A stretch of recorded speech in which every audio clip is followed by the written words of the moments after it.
São muitas as tentações que nos seduzem ao longo da caminhada, mas duas em especial me chamam a atenção. A primeira delas é a tentação de pretender ser tudo para todos, o tempo todo. E a segunda é a tentação de pretender não ser nada para ninguém, em tempo algum. Essas duas tentações, diametralmente opostas, têm algo em comum. Elas se retroalimentam do nosso próprio ego e nos escravizam no uso da nossa própria liberdade. Ambas exigem de nós um preço que de tão alto jamais conseguiremos pagar.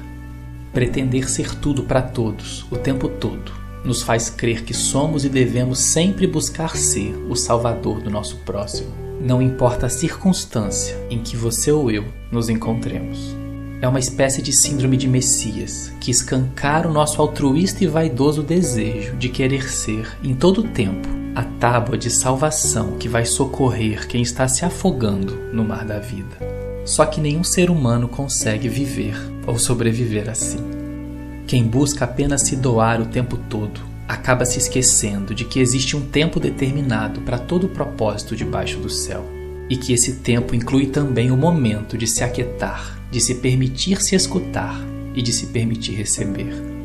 O curioso é que nem mesmo Jesus, o Deus que se fez homem, o nosso Messias, tinha síndrome de Messias. Jesus, o Deus encarnado e o único realmente capaz de salvar o ser humano em sua integralidade, não padecia desse mal. Pelo contrário, muitas vezes nos evangelhos nós vemos Jesus simplesmente saindo de cena, se retirando, dizendo não, se permitindo receber o que em determinado momento lhe era devido. Jesus sabia a hora certa de parar. Jesus, o sim de Deus, sabia o tempo certo de dizer não.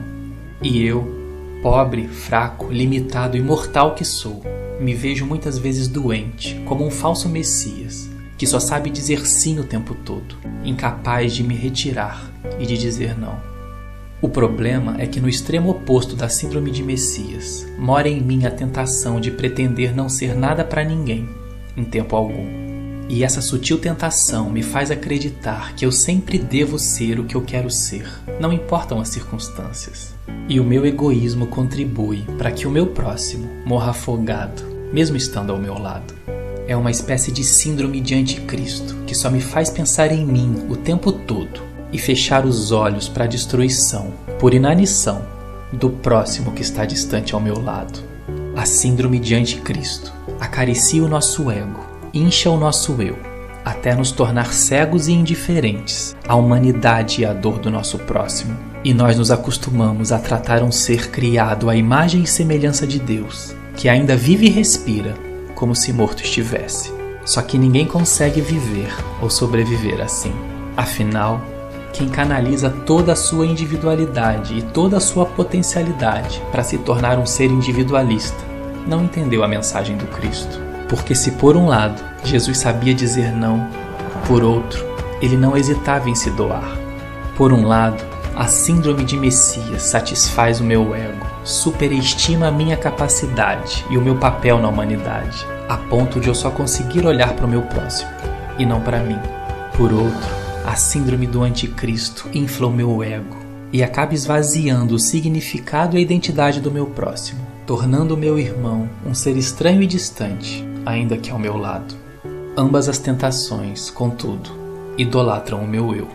Por isso, quando a primeira tentação tentar tomar conta do meu ser, a minha oração é que eu me lembre, como dizia Francis Schaeffer, que nem toda necessidade é um chamado.